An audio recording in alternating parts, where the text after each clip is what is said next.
जय श्री कृष्ण विद्यार्थी मित्रों, हूँ सुरेश प्रजापति आप सौ विद्यार्थी मित्रों हार्दिक स्वागत करूँ छूं।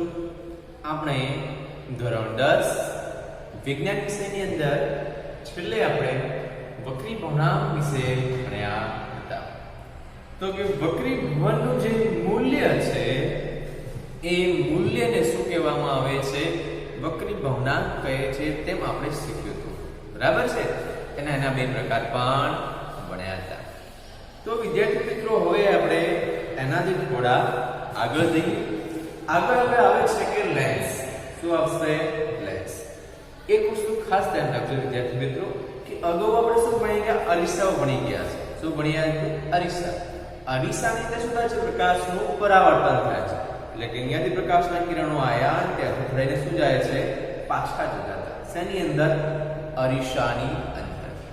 પરંતુ લેન્સ કેવો હોય? કોને લેન્સ કહેવાય? લેન્સ કેવી રીતે બને છે? લેન્સની અંદર શું થતું હશે? વક્રીભવન થતું હશે કે પરાવર્તન થતું હશે? તો સમજો પહેલા તો લેન્સ તમે ચોક્કસ જોયેલો જ હશે। કઈ જગ્યાએ? તો કે જે ઘડિયાળ જેવી નાની વસ્તુ છે, મારી પાસે ધારો કે ઘડિયાળ છે, આ ઘડિયાળ ધારો કે મારી બગડી છે, એને રિપેર કરવાની છે। શું કરવાની છે? એને રિપેર। તો આપણને દરેકને ખબર હશે કે ઘડિયાળની અંદર જે કઈ સાધનોનો ઉપયોગ થયેલા હશે એકદમ કેવા હશે? નાના નાના હશે। તો કે ઘડિયાળ રિપેર કરવા વાળા વ્યક્તિ ઘડિયાળ રિપેર કરવા વાળા વ્યક્તિ શું કરશે? આંખે કંઈક પહેરેલું હશે, તમે જોયેલું હશે ચોક્કસ। આંખે કંઈક પહેરીને જોવે છે। એ પહેરે છે શું હોય છે? એ જે પહેરેલા અંદર જે કાચ હોય છે એ કાચ તરીકે શું હોય છે? બિલોડી કાચ। શું હોય છે? બિલોડી કાચ। આપણે બધા લોકોએ બિલોડી કાચ ચોક્કસ જોયેલો જ હશે। એ બિલોડી કાચ એક પ્રકારનો શું છે? લેન્સ છે। બરાબર છે। તો સમજો તમારા ઘરે તમે બિલોડી કાચ જોયો હશે, કંપાસની અંદર હોય છે। તમે બિલોડી કાચને એક વખત ફરી જોઈ લેજો। બિલોડી કાચ કયા પ્રકારનો હોય છે? ગોળ હોય છે, તમે જોયો છે। અને જોજો કે વચ્ચેથી કેવો હશે? જાડો હશે અને કિનારીનો કેવો હશે? પતળો હશે। કંઈક આ પ્રકારે વચ્ચેથી ફૂલેલો, કિનારી કેવો હશે? જાડો। એને શું કહેવાય છે? લેન્સ કહેવાય। તો સમજાવી રાખો વિદ્યાર્થી મિત્રો। તો કે લેન્સ ની અંદર શું થાય છે? તો કે લેન્સ ની અંદર હંમેશા પ્રકાશનું વક્રીભવન થાય છે। શું થશે? પ્રકાશનું વક્રીભવન। એટલે કે લેન્સ ની અંદર શું થશે? પ્રકાશના કિરણો આ બાજુથી આ બાજુ જઈ શકશે। માટે એને શું કહેવામાં આવે છે? વક્રીભવન કહેવામાં આવે છે। કેમ? એ પારદર્શક સપાટી છે। પારદર્શક સપાટી હોય તો એક સપાટી પરથી બીજી સપાટી પર જઈ શકે છે। તો એ બનાવવામાં કેવી રીતે આવ્યો હશે? તો ચાલો સમજો। બનાવવા માટે કે બે મોટા ગોળા લીધેલા છે। શું? બે મોટા કાચના ગોલકો લીધેલા છે। એ કાચના ગોલકોને શું ચોક્કસ શેપમાં કાપવામાં આવ્યા છે। કંઈક આ રીતે સમજો। ધારો કે કાચનો ગોળો છે, બરાબર છે? ગોળાના આટલા ભાગને શું કાપી દીધો છે। બીજો ગોળો લીધેલો છે, બીજા ગોળામાં શું કરેલું છે? આટલા ભાગને કાપી દીધેલો છે। આપણને આ બંને ભાગ કેવા પ્રકારના મળશે? કે આપણને આ બે ભાગ આ પ્રકારના મળશે। બરાબર છે? આવા બે ભાગ અહીંયાથી મળશે ગોલકોમાંથી। પછી શું કરું છું? આ ભાગને અહીંયા ચોંટાડી દઉં છું। એટલે કે આપણે શું કરી દઉં છું? ચોંટાડી દઉં છું। તો મને જે કંઈ મળે છે એને શું કહેવાય છે? લેન્સ। જો મેં અહીંયા દર્શાવી દીધેલા છે બે ગોલકો છે, બે ગોલકોના ચોક્કસ ભાગને કાપીને જે કંઈ બનાવવામાં આવે છે શું કહેવાય છે? લેન્સ કહેવાય છે। બરાબર છે? એટલે કે મૂળ લેન્સ શેમાંથી બનેલા છે? કાચના ગોલકોમાંથી બનેલા હોય છે। બરાબર? આવા ભાગો કાપીને શું કરવામાં આવે છે? પછી ચોંટાડી દેવામાં આવે છે। એટલે માટે શું બને છે? આપણને અહીંયા આવો લેન્સ બની જાય છે। બરાબર છે? સમજો કે ગોળીય લેન્સ દ્વારા થતું વક્રીભવન। સૌથી પહેલા તો કે ગોળીય લેન્સના મુખ્ય બે પ્રકાર છે। કેટલા પ્રકાર છે? ગોળીય લેન્સના બે પ્રકાર છે। કયા કયા છે? એક અંતર્ગોળ લેન્સ અને બીજો કયો છે? બહિર્ગોળ લેન્સ। કયો છે? એક અંતર્ગોળ લેન્સ છે અને બીજો કયો છે? બહિર્ગોળ લેન્સ છે। સમજો? બરાબર છે? ધ્યાન રાખો। કે અંતર્ગોળ લેન્સ અને બહિર્ગોળ લેન્સ.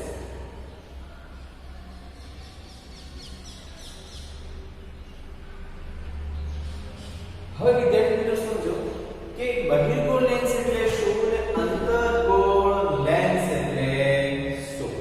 તો સમજો કે મારી પાસે ધારો કે ચલો ધ્યાન રાખો કે કંઈક આવો લેન્સ હોય, તમે જોઈ શકો કેવો છે, કંઈક આ પ્રકારનો લેન્સ છે. તમે જુઓ કે આ લેન્સની આ સપાટી કેવી, જો અંદરની જે સપાટી છે જાડી છે, કેવી છે, જાડી છે, વચ્ચેથી જાડો છે, વચ્ચેથી કેવો છે, જાડો છે, કિનારે કેવો છે, જો કિનારે કેવો છે, પતળો છે, કિનારે કેવો છે, પતળો છે. તમારે કે બિલોડી કાચ હોય તો જોજો, બિલોડી કાચની અંદર કંઈક આવું જ છે, વચ્ચેથી થોડો જાડો હશે પણ કિનારેથી કેવો છે, સહેજ પતળો. તો કે વચ્ચેથી ઉપસી ગયેલો હોય, વચ્ચેથી કેવો, વચ્ચેથી ઉપસેલો હોય તેવા લેન્સને શું કહેવામાં આવે છે, બહિર્ગોળ. જો બહિર્ગોળ એટલે કે બહાર ઉપસેલો, એને શું કહેવાય છે, લેન્સ કહેવાય છે. કયા પ્રકારનો, બહિર્ગોળ લેન્સ. હવે અંતર્ગોળ એટલે શું કે અંદરની સપાટી કેવી હોય, પાતળી હોય એટલે કે પાતળો અંદરથી હોય, કિનારે કેવો હોય, જાડો હોય, એને શું કહેવાય છે, અંતર્ગોળ લેન્સ કહે છે. તો જો વિદ્યાર્થીઓ કે અહીંયા કિનારેથી કેવો છે, આ રહ્યો જાડો છે પણ વચ્ચેથી કેવો હશે, પતળો હશે, વચ્ચે ખાડા જેવો છે, વચ્ચે કેવો છે, ખાડા જેવો. જો કે આ રહ્યો કિનારી કેવી છે, પતળી છે, આની કિનારી કેવી છે, જાડી છે. આ વચ્ચેથી કેવો છે, જાડો છે, આ વચ્ચેથી કેવો છે, પતળો છે. એટલે કે અંદરની સપાટી પતળી હોય તો અંતર્ગોળ, બહારની સપાટી પતળી હોય તો બહિર્ગોળ. આની અંદર શું થાય છે કે પ્રકાશના કિરણો આ બાજુથી આવે છે, આ બાજુથી જાય છે. હવે આપણે સમજો આને આપણે દર્શાવી શકતા નથી, માટે શું કરીએ છીએ, જો કે માત્ર એનો આ ભાગ જ આપણે દર્શાવીએ છીએ. દેખાય છે, આવા લેન્સનો માત્ર આપણે આ ભાગ જ દર્શાવીએ છીએ. દેખાય છે આવો ભાગ, માટે આવા લેન્સને શું કહેવામાં આવે છે, બહિર્ગોળ લેન્સ. હોય અસલમાં ગોળ જ હોય છે. એવી રીતે સમજો આ લેન્સની માત્ર આપણે આ સપાટી દર્શાવી શકીએ છીએ. દેખાય છે, આ સપાટી જ આપણે દર્શાવી શકીએ છીએ. માટે અસલમાં હોય કેવો, કંઈક આ પ્રકારનો હોય છે. માટે આ કયા પ્રકારનો છે, અંતર્ગોળ લેન્સ. સમજો વિદ્યાર્થી મિત્રો કે આપણને અંતર્ગોળ લેન્સ અને બહિર્ગોળ લેન્સ એમ બે પ્રકાર ખબર પડી ગઈ. હા, અને બીજું શું કે એની અંદર પ્રકાશનું શું થાય છે, વક્રીભવન થાય છે. શું થાય છે, પ્રકાશના કિરણનું વક્રીભવન છે. તો સમજો ધ્યાન રાખો કે ધારો કે કોઈ પ્રકાશના કિરણો છે કે આ લેન્સ ઉપર કોઈ પ્રકાશના સમાંતર કિરણો આવી રહ્યા છે. કે આ પ્રકારે સમજો કે પ્રકાશના સમાંતર કિરણો આવી રહ્યા છે.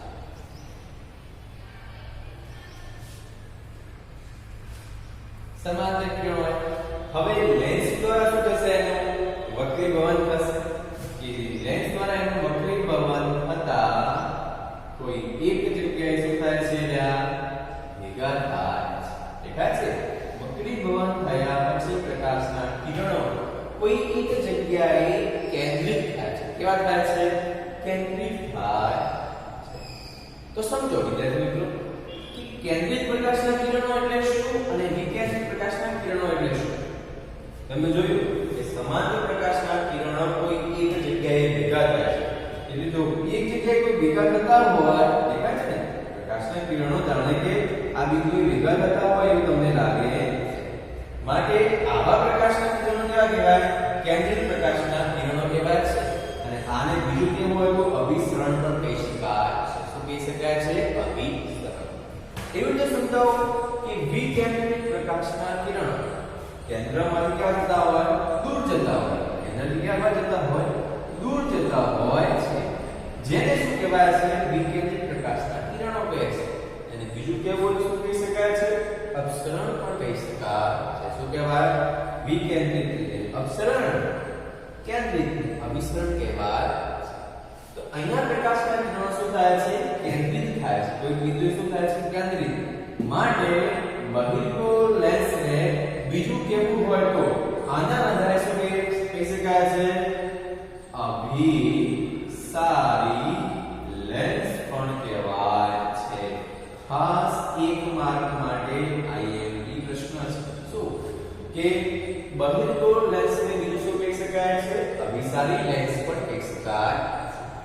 એવી રીતે અહીંયા ધ્યાન રાખો કે પ્રકાશના કિરણો છે કેવી રીતે આવી રહ્યા છે? સમાંતર પ્રકાશના કિરણો આના જેમ એ સમાંતર પ્રકાશના કિરણો આવી રહ્યા છે.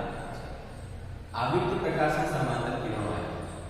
હવે શું થાય છે કે વક્રીભવન થયા પછી પ્રકાશના કિરણોનું શું થાય છે? વક્રીભવન થયા પછી શું થાય છે કે કોઈ એક જગ્યાએ મળતા નથી. શું થાય છે?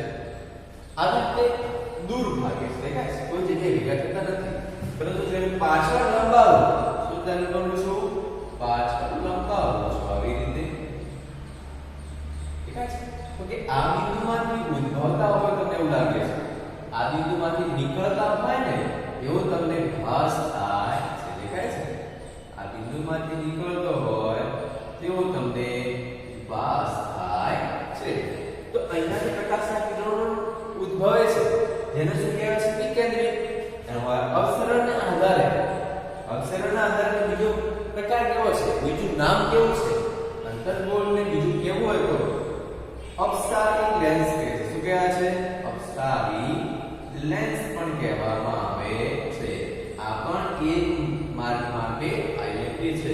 અપસારી લેન્સ એટલે શું અને અભિસારી લેન્સ એટલે શું? તો સમજો એનો એમ શું છે? બહિર્ગોળને કહેવાય છે, આને શું કહેવાય છે? અંતર્ગોળને કહેવાય. બરાબર છે? તો કે આ બે નામના આધારે આપણે લેન્સના બીજા પ્રકાર જોઈએ. તો સમજો વિદ્યાર્થી મિત્રો, તમને આ પ્રયોગ તમે ચોક્કસ કરેલો હશે. કઈ જગ્યાએ કરેલો હશે? કે કોઈ રકાબી ઉપર રૂ લીધેલો છે. રકાબીની અંદર શું લીધું? રૂ. એટલે કે અહીંયા નીચે મૂકી દીધું. પછી સૂર્યના પ્રકાશના કિરણો સામે મેં એક બિલોડી કાચ લીધો છે અને બિલોડી કાચનો જે સૂર્યમાંથી આવતા પ્રકાશના કિરણો ક્યાં પાડું છું? રકાબીમાં રહેલા રૂ પર પાડું છું. તો ત્યાં શું થતું હશે કે પ્રકાશના ઘણા બધા પ્રકાશના કિરણો લેન્સ દ્વારા એટલે કે બિલોડી કાચ દ્વારા કેન્દ્રિતથી ક્યાં પડે છે? કોઈ એક રકાબીમાં રહેલા રૂ પર પડે છે. રૂ બળી જાય છે. કેમ? એનું કારણ શું છે? કે પ્રકાશના બધા જ કિરણો કોઈ એક જગ્યાએ ભેગા થાય. દેખાય છે? પ્રકાશના બધા જ કિરણો કોઈ એક જગ્યાએ ભેગા થાય છે. મૂળ શું છે? અહીં પ્રકાશના ઘણા બધા કિરણો ભેગા થયા. ત્યાં તમે જો રૂપ શોર તો શું થતું હશે? બળી જતું હશે. આવો પ્રયોગ આપણે કરી ચૂક્યા છીએ નાના હતા ત્યારે. બરાબર છે ને? અને ફરી એક વખત તમે ચોક્કસ ઘરે પ્રયોગ કરજો અને શું થાય છે મને જણાવજો. બરાબર છે? હવે સમજાન રાખો કે તમને ખબર છે કે લેન્સને કોઈ આ બે કાચના ગોળામાંથી બનાવેલા છે. હવે જે આ કાચનું અને આ કાચનું જે કેન્દ્ર છે એને સી કહેવાય. તો સમજો એનો મતલબ કે હવે જો હું આ બંને ગોળાને જવા દઉં, કારણ કે આપણે એનું કામ છે નહીં.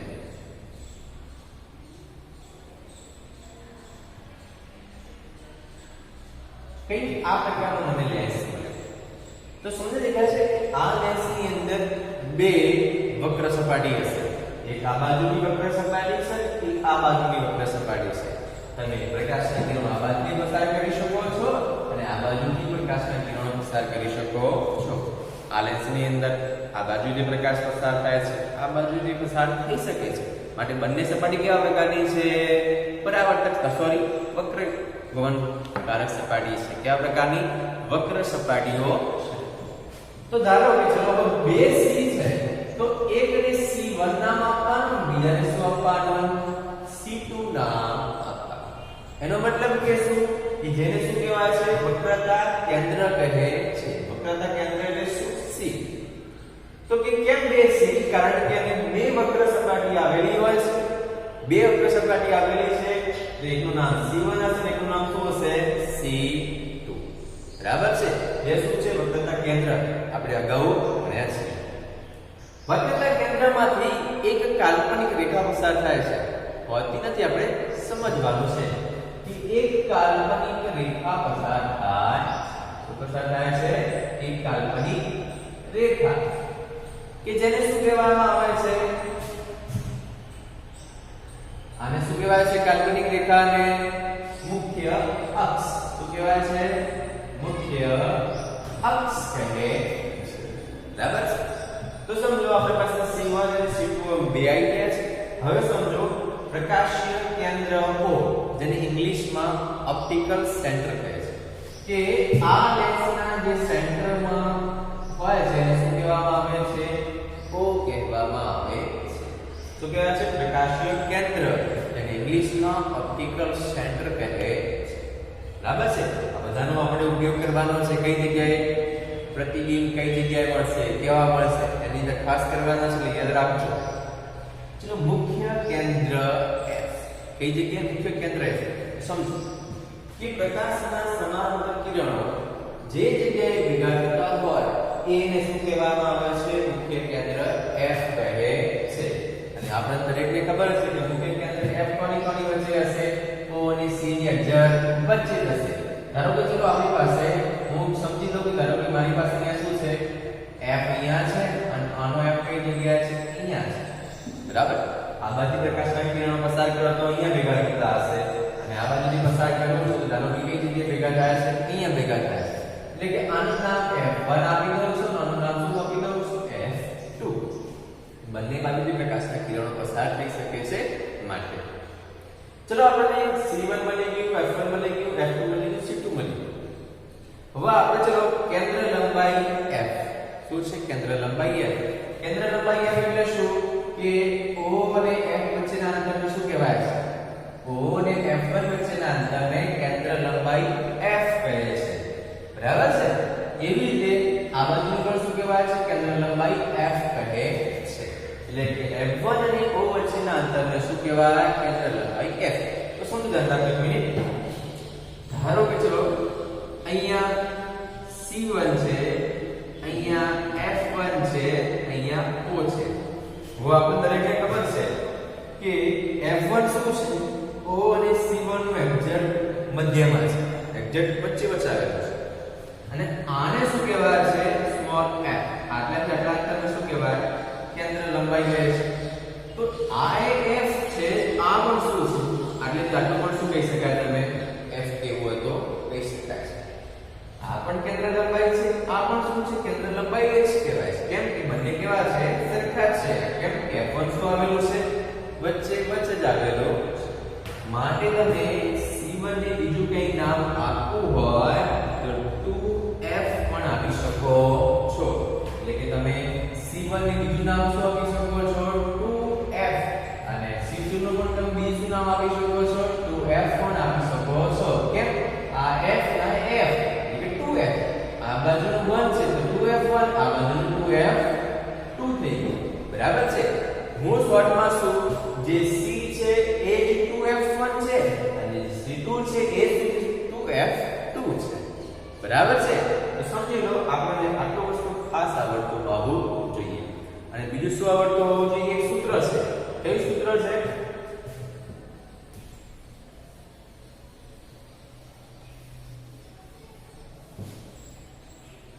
તો આપણે પાસે સૂત્ર છે કે R = 2f સૂત્ર આપણી પાસે છે.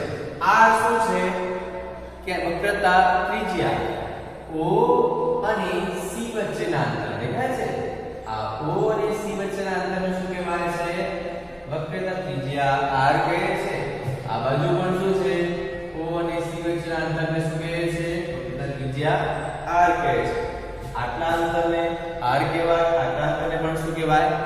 R કહે છે. બરાબર? તો કોઈ પણ બાજુ તમે દર્શાવી શકો. તો સમજો આપણે આ સૂત્ર ખાસ આવડતું હોવું જોઈએ. R શું છે? 2f. એમાં જો f ને આપણે સૂત્ર બનાવવું હોય તો બે ક્યાં જાય? ભાગાકારમાં જશે. એટલે કે r ભાગ્યા 2. આ સૂત્ર અને આ સૂત્ર બંને તમારે યાદ રાખવાના છે. r = 2f. અને f ને જો સૂત્રનો કરતા કરવામાં આવે તો બે ગુણાકારમાં તો ક્યાં જશે? ભાગાકારમાં, એટલે 4 ભાગ્યા 2. આ સૂત્ર ખાસ યાદ રાખવાનું છે. એટલે કે વિદ્યાર્થી મિત્રો, આજે આપણે લેન્સ શું છે તે સમજ્યા છીએ.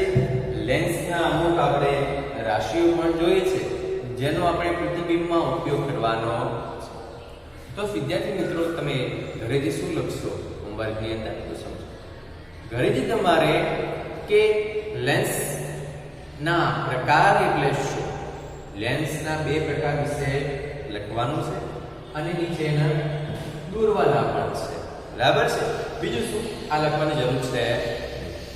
બીજું શું લખશો કે આ વસ્તુ ખાસ વક્રતા કેન્દ્ર, પ્રકાશીય કેન્દ્ર, મુખ્ય કેન્દ્ર, કેન્દ્ર લંબાઈ.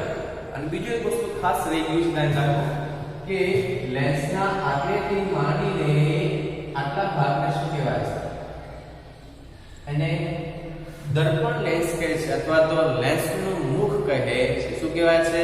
લેન્સનું મુખ.